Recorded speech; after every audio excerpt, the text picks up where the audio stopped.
everyone, and welcome to another Make a Code Monday. My name is Martin from the Innisfil Idea Lab and Library, and today I have another fun Make Code arcade project for you.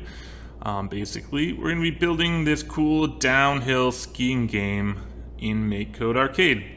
So the idea is you have to dodge the moguls and the trees as you go down the slopes, or you lose a life.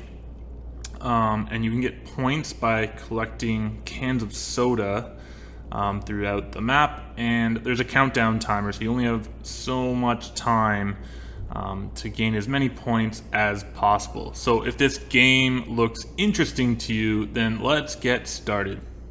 Okay, so you're going to want to head over to makecode.com and then scroll down to arcade and click that.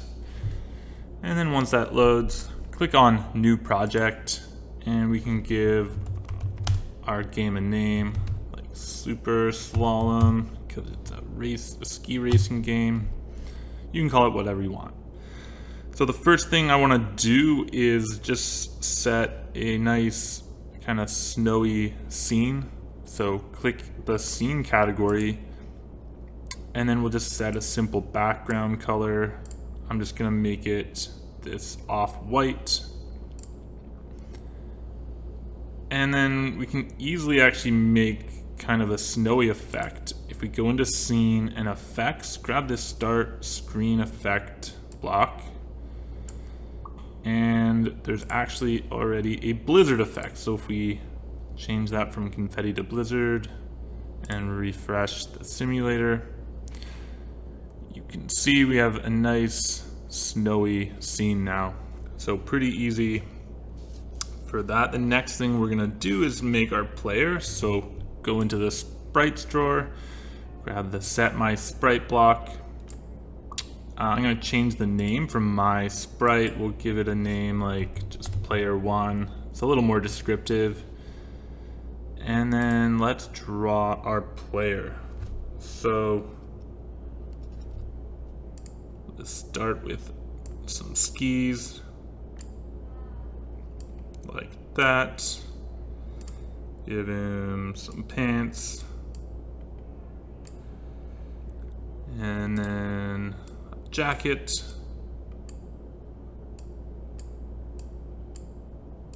Just like that.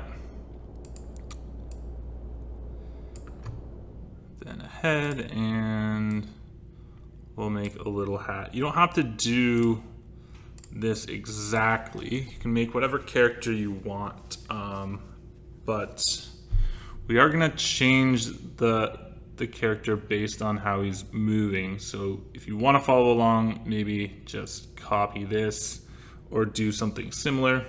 It's up to you. So I'm gonna click done, and then our character should be on the screen. There we go. Let's set his position. So we want him more near like the top and in the middle. So we just go into sprites, set my sprite position, drag that in, change it from my sprite to player one, and then we'll change our player one position. So you can use the coordinate picker. I want it to be exactly in the middle, and I know the screen is 160 pixels wide. So if we want them right in the middle, that would be 80 pixels. And then the Y position, we want them pretty close to the top. So let's just try something like 25 pixels. So refresh the simulator, and there we go. It's right in the top middle.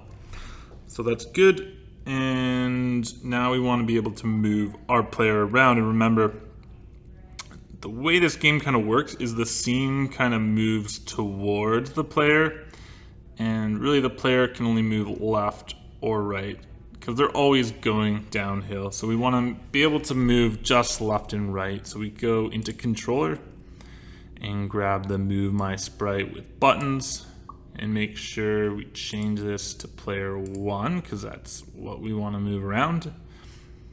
And if I refresh now, I can move them around with buttons, but I only want to move left and right.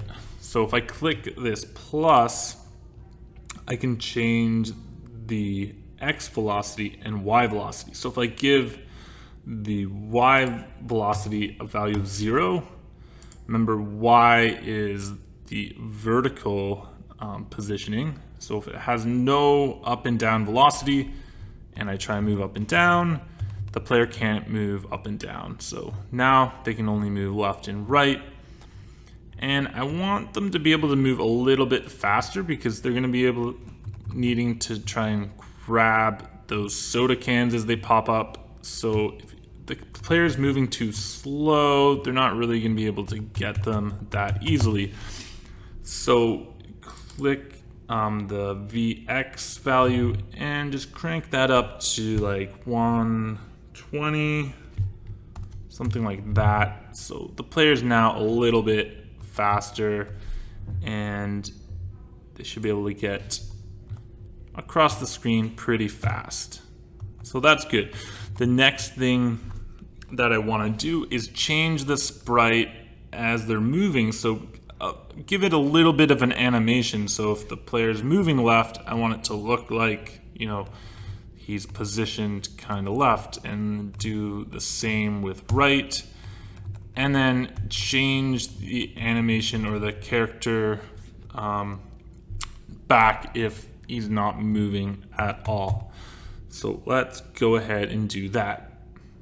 Okay, so our animation is going to change based on whatever button's being pressed, right? So left or right button means the character's going left or right, and they need to have that animation. So we're going to go into controller and grab the on a button press block, and I'm going to change this one to left because we're going to detect if the left button's being pressed. And then duplicate this, so right click on it and press duplicate, and then change this one to right. So we're detecting the left and the right, and if either one of these is going to be pressed, then we'll change our sprite image to make the character going left or right. So go into the sprites drawer, and I think it's down near the bottom here. Yeah, under image, grab this set my sprite image to block, drag that in, and make sure you change it to player 1 because that's the sprite that we want to change. And you can just duplicate this and drag it into the right button block as well. And so rather than redoing our entire sprite, you know, most of it's going to stay the same. It's just going to be slightly altered. So what I can do is go up here where we set the original sprite image, drag that into each of these new sprite images. This way I can just alter the image slightly. So go ahead, and for the left button animation, we'll click on our character, and we're just gonna make some simple alterations. So I'm gonna make like a little pom-pom thing kind of going from his hat, and then we're just gonna change the directions of the skis. I think this will be enough to make it convincing. Again, you can kind of do whatever you want. So something like that for the left. And then for the right, we're just gonna do the opposite. So something like that.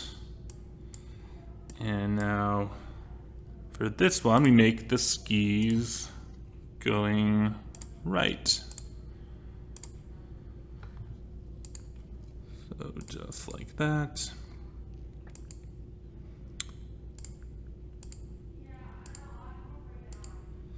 And so that's probably good enough. So I'm gonna click done, and let's test this out. So I'll refresh the simulator, and we'll go left, and our character is facing left. We go right, and he's facing right.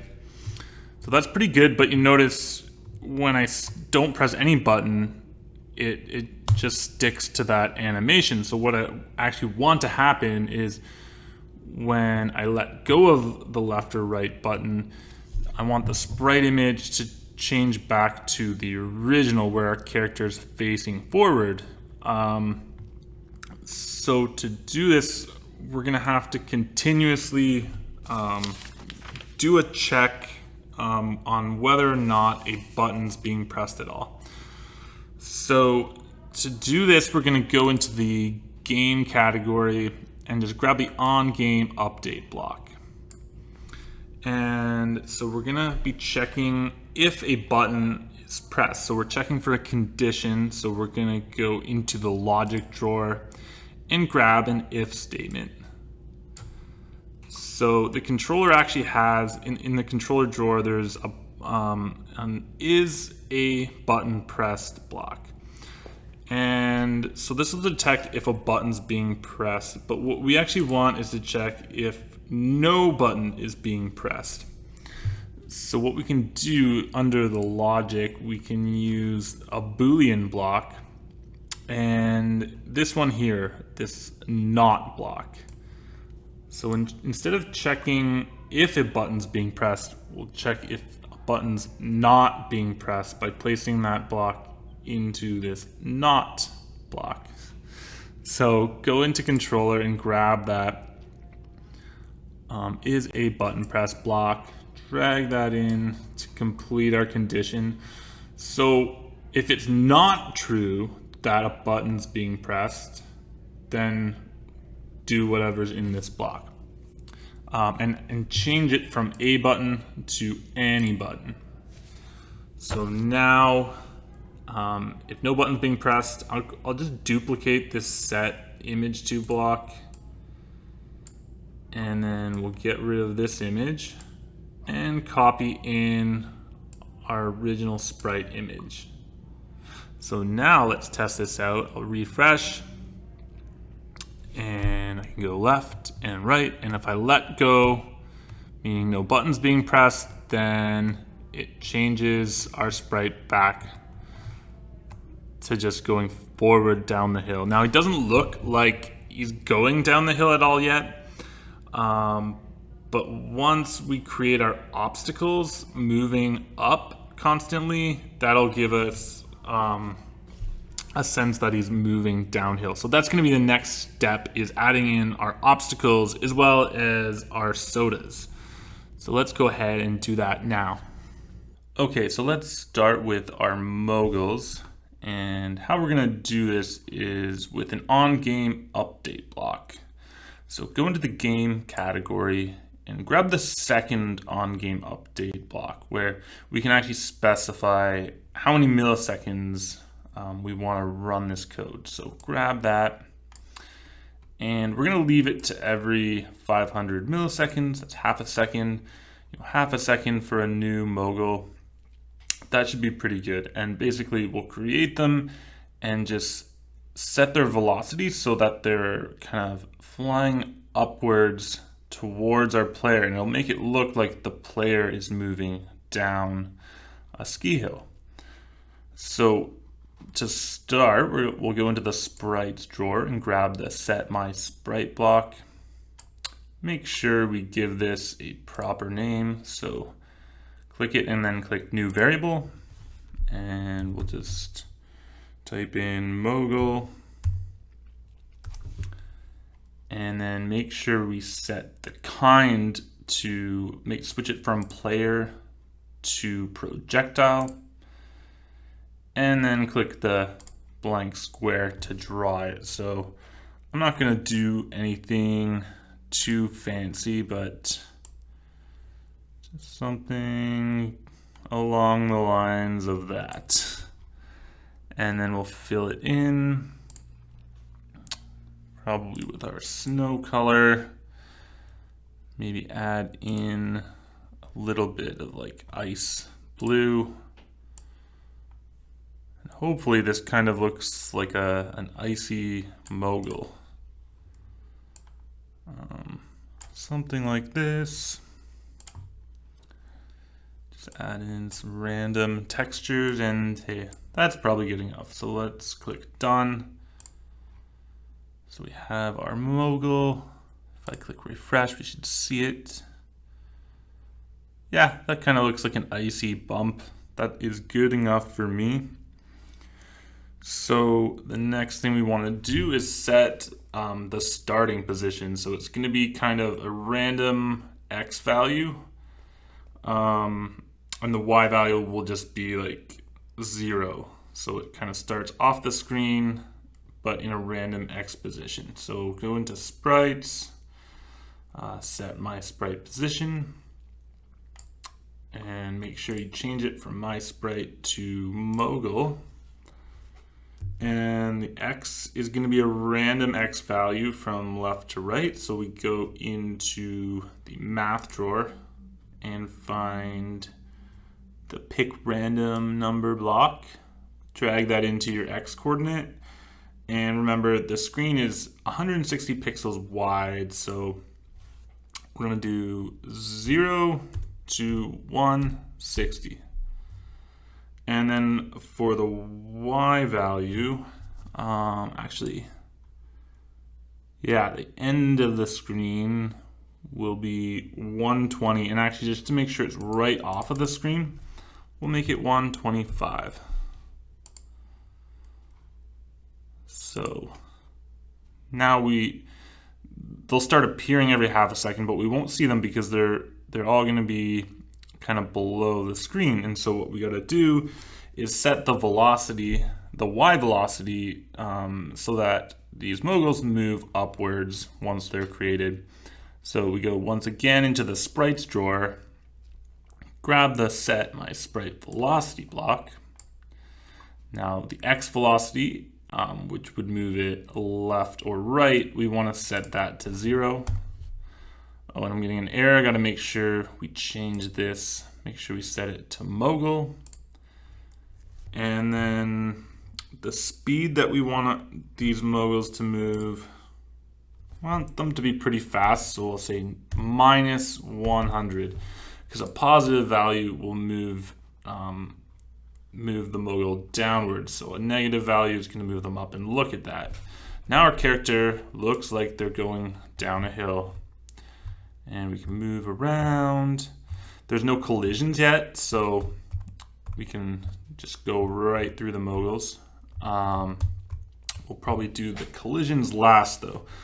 So just to make things a little more interesting, let's also add in some trees. So to do that, I don't want to put the same amount of trees as moguls. Like, I just want there to be kind of like the odd tree now and then.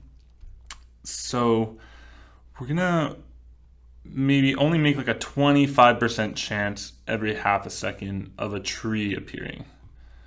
So to do that, we're gonna have to do some logic. So we'll go into the logic drawer, grab an if statement, and for our condition, we'll just go into the math drawer and grab the 0% chance block, and we'll make it like 25. So this means there's a 25% chance that the code in the statement will run. So we'll create a tree, and so there'll always be a 25% every half a second of a tree appearing as well as a mogul. So we'll basically kind of copy the code we did for the mogul. And actually, if I just duplicate this set mogul block, and then we change it from mogul to a new variable we'll call tree. We'll leave the kind as projectile, but we'll change the image. So I'll just make an eraser and just erase this whole thing. And then I'll just quickly try and make a convincing tree. So just like that. Actually, whoops. Here we go. Okay. So we have our trunk. And then our tree just going up like that. Doesn't look amazing, but I think when it's really small on the screen, it won't look so bad, hopefully. All right, so we're gonna click done. And then our tree should appear on the screen. 25% chance, so there we go. That's a good enough tree for me. Maybe would like it a little bit bigger, but I'm not gonna waste time on this tutorial. You can make the best tree that you can make. So now we need to set the position. So we can actually just basically duplicate these 2 lines of code for the mogul and then just change it from mogul to tree. So I'm gonna do that, duplicate this, and then select tree, and then duplicate the mogul velocity, and just change it for our tree. So if I refresh now, should see the odd tree appear. So I think that looks a lot more convincing. And then the only thing to do is set, what happens if we collide with a tree or a mogul. We'll want to lose a life. But the other thing I wanted to do to make this game a little bit more interesting, so we're not just, dodging obstacles, but let's also add something to collect to earn points. So let's do that next. Okay, so our player needs an item to collect for points, and we want them to be like somewhat rare. We don't want them to be popping up like every half a second. So there needs to be some challenge. So actually we'll just reuse this code for our tree. So there'll only be a 25% chance of our item showing up every half second. So just right click and duplicate that. And then we'll create a new variable. I'm gonna just name mine soda. You can make whatever item you want the player to collect. I just couldn't really think of anything, so I thought we'll just make it like a can of soda. And so in this duplicated sprite, we're gonna delete the tree and then just quickly draw a can of soda. So like that.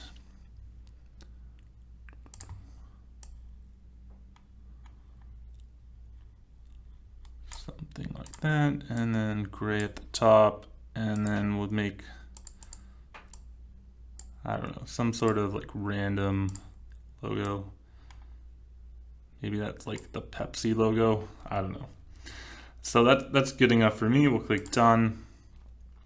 And then we want to make sure that we change the kind of projectile, or sorry, the kind of sprite. We don't want this to be a projectile. We want this to be food. So that when we code the overlaps, we want different things happening when a player hits a projectile versus a piece of food or our soda. So in these next 2 blocks, make sure you change it from tree to soda. And then if we refresh this, should see we have moguls, we have trees, and random cans of soda on the screen. So all of that is good. The next thing that we'll need to do is handle the overlaps. Okay, so to handle our overlaps, we're going to go into the sprites drawer, scroll down to overlaps, and grab the on sprite of kind player overlaps other sprite block, and drag it under the rest of your code.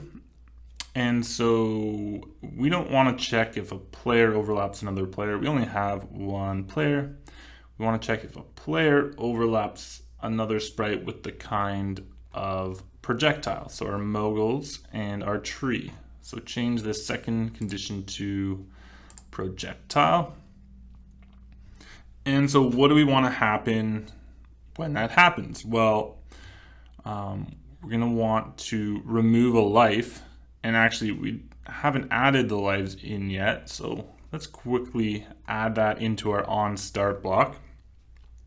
So go into the info category, down to life, and grab the set life to 3 block and drag that in. So now, if I refresh, our player will start with 3 lives. There we go. So back down to our overlap. When a player overlaps a projectile, we're gonna remove a life. So go back into the info category, grab this change life by -1 and drag that in. So now, if we run our code and we overlap Mogul, we lose lives, and we lose them so rapidly because the time it takes for our character to pass through the object, it's constantly removing lives. So what we want to do is destroy the projectile as well. So that way the overlap will happen, it'll destroy the projectile, then remove just 1 single life. So to do that, we go into Sprites, and then I think it's under Effects. Yeah, destroy my sprite, drag that in right before removing the life. And then it's the other sprite is going to be the projectile. So you can actually just click that and drag that in where it says my sprite, and you can get rid of that. So destroy the other sprite. And then I also want to add just like a little bit of an effect to make it look like the character is hitting the mogul or the tree. So what we can do, I think under the scene drawer, under camera, yeah, this camera shake block, grab that, and we'll just leave the default, and let's just test this out. So this should shake the camera a bit to give it the feeling like that the player is really, colliding with an obstacle. So let's hit something, and you can see the camera just shakes ever so slightly. So it just feels a lot more like we're really like hitting something. So the next thing we want to do is handle our player overlapping our cans of soda. So when that happens, we want to increase their score. So we'll go back into the sprites, and under overlaps, we'll grab the first overlap block. And so in this case, we also want to destroy the sprite. We want the item to disappear so it looks like, we really gathered it. So under effects in the sprites drawer, grab the destroy my sprite. Oh, I'm getting a little bit ahead of myself. In the overlap block, we have to make sure that the other sprite we're checking for is a kind of food, because our soda has a kind of food. And then just drag this other sprite block into the destroy block. So when we overlap a can of soda, it'll disappear. And then we want to increase the score. So go into info and underscore, change score by 1, drag that in, and let's increase it by like 10 or something. You can, set whatever score increase that you want as well. And then let's also add in like a little effect to make, when we collect a can of soda, there's a little bit of a different effect. So not a camera shake. If you go under the sprites drawer and effects, and then just grab this first block, change it to player 1, so we can create an effect starting from our player. And we'll add like a heart effect so that it shows like something good is happening when we get a can of soda. So let's just try that. And you can see the heart effect happens, but it doesn't stop. So we actually only want to create the effect for like half a second. So if we click the plus button at the end of this block, you can see you can actually set the time, and we'll leave it at half a second. So now when we overlap a can of soda, it'll give us the effect, but it should only be momentary. So that's good, like that. And then the other thing that I want to just improve on this is, all these sprites, they're being created at random positions.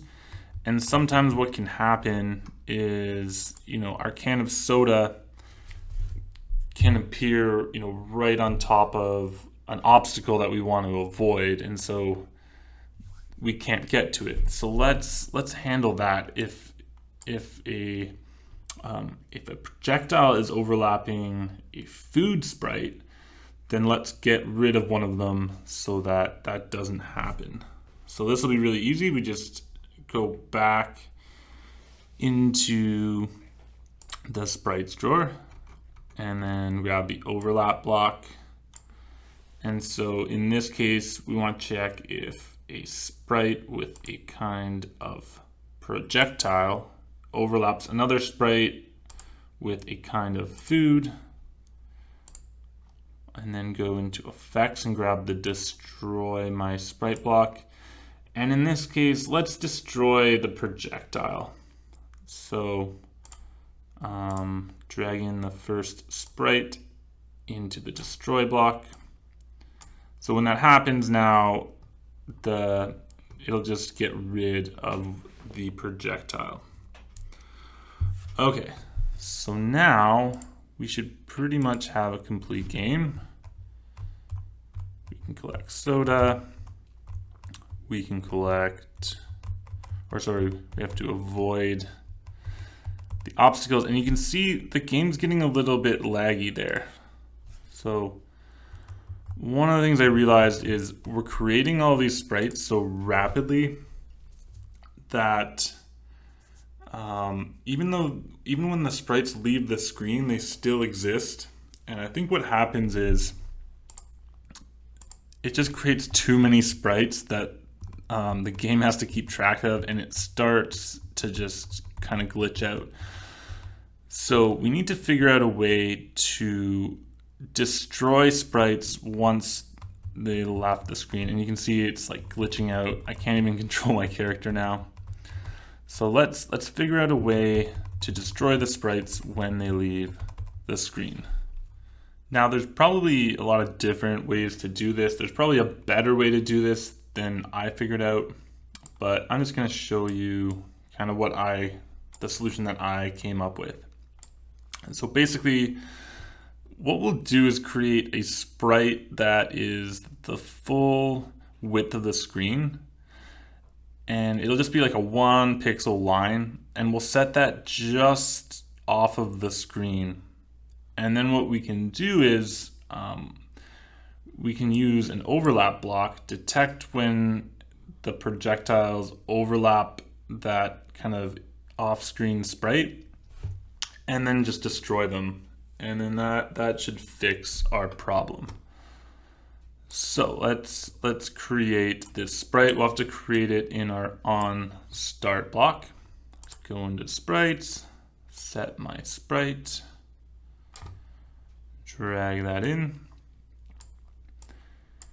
And so we just want, remember, a 1 pixel line, the width of the screen. So let's actually first rename this sprite, and we'll just call it wall.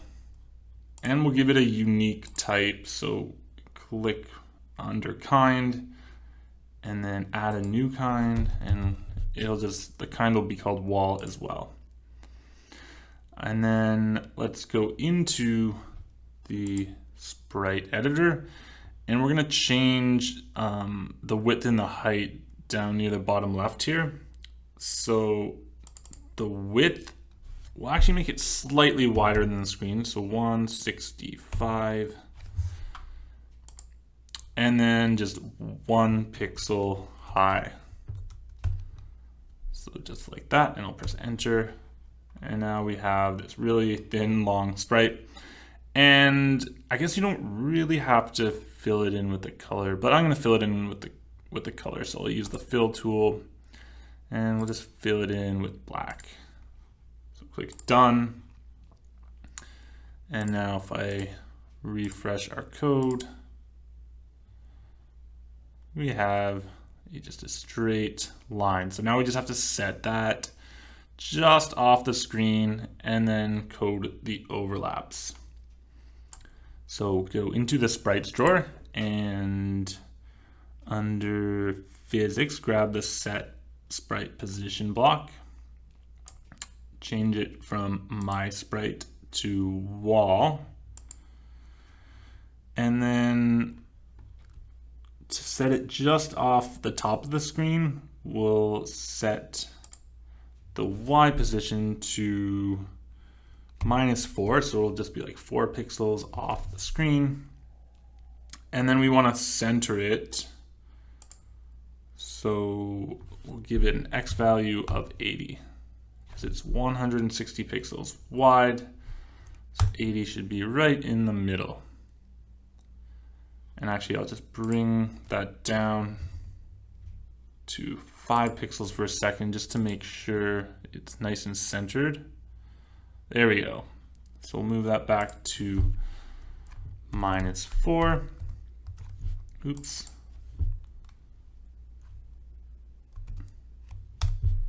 And then we'll handle the overlap. So go down to all of our overlaps. And actually, I'll just duplicate this last overlap. Go duplicate. And then, so for this one, we're gonna wanna check if a projectile overlaps another sprite with the kind of wall, will destroy that particular projectile. And we can do the same with our food. So if I duplicate this last block again, and we'll just change this first one from projectile to food. So now if I refresh and we move around, you can see the game doesn't start to get all laggy. So that's good, we fixed that problem. The next thing we want to do is maybe add a countdown to our game so that, you know, you can't just like play forever. You need to, you know, maybe you have a minute to get down the hill. So let's do that. Okay, so go back up to our on start block and then go into the info drawer down to countdown and grab this start countdown block. And then just click the value and change it to 60. You can make it whatever you want, of course, but I think 1 minute is a good amount of time. And then we got to tell the game what to do when the countdown runs out. So go back into the info drawer and then under countdown and grab this on countdown end block. So actually, when the countdown ends, it will just trigger game over, but I want to make sure it's a game over win. So if you make it to the end of the countdown, it's a game over win, not a game over lose. So I think under the game category, grab this game over block, drag it into our on countdown end, and then click this button to change it from lose to win, and then click the plus button, and yeah, the confetti effect or whatever effect you want, you can set that. The last thing I want to do, and this is optional, but I think it's a little bit more fun, is, you know, what if at the end of the game if you make it to the end, you're rewarded for your lives. So if you make it to the end with like 3 lives, then there's like a health multiplier or score multiplier for that. So let's do that. We'll go into the info category, and then under score, grab the change score by block, drag that in. And so we'll just change our score by however many lives times like 25 or whatever kind of score boost you want to set. So to do that multiplication, we'll go into math and then just grab the multiplication block, drag that into there. And so we're going to want to multiply our lives by whatever our score boost is. So go into info and then grab the life block, drag that in for the first value. And I'm just going to do a multiplier of 25. So that gives you like a 75% 75 point bonus if you make it to the end with all your lives. If you make it to the end with only 1 life, you still get a 25 point bonus. And the last thing is you need to make sure that is actually set before the game over is triggered. Otherwise, once game over is triggered, it'll just ignore that block. So that's it. We now have our completed game and it's ready to play. So I hope you guys enjoyed this video. I hope you learned something, and most importantly, I hope you have a great day. Thanks.